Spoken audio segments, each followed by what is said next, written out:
ഇനി നമുക്ക് നല്ല ടേസ്റ്റി ആയിട്ടുള്ളൊരു ചിക്കൻ ഫ്രൈയുടെ റെസിപ്പി കണ്ടാലോ.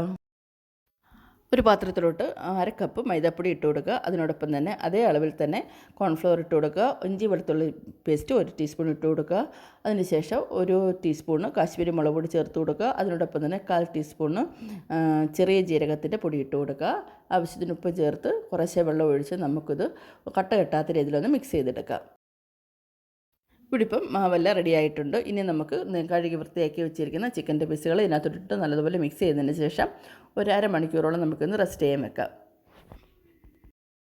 ഇനി വേറൊരു പാത്രത്തിലോട്ട് കുറച്ച് മൈദ ഇട്ട് കൊടുത്ത് ആവശ്യത്തിന് ഉപ്പ് ചേർത്ത് കൊടുത്ത് ഒരു 1/4 ടീസ്പൂൺ കാശ്മീരി മുളക് പൊടിയും കൂടെ ചേർത്ത് കൊടുത്ത് ഒന്ന് മിക്സ് ചെയ്തതിന് ശേഷം നമ്മൾ അരപ്പിനകത്ത് പുരട്ടി വെച്ചിരിക്കുന്ന ചിക്കൻ്റെ പീസ് ഇതിനകത്തോട്ടിട്ട് പുരട്ടി നല്ല തിളച്ചെണ്ണയ്ക്കകത്തോട്ടിട്ട് നമുക്കൊന്ന് ഫ്രൈ ആക്കി എടുക്കാം. ഇവിടെ ഇപ്പം എണ്ണയൊക്കെ തിളച്ചിട്ടുണ്ട്. ഇനി ഇതുപോലെ ഓരോ ചിക്കൻ്റെ പീസ് ഇതിനകത്തോട്ടിട്ട് കുറഞ്ഞ തീയിലിട്ട് നല്ലോണം നമുക്കിതൊന്ന് മുരിച്ചെടുക്കാവുന്നതാണ്.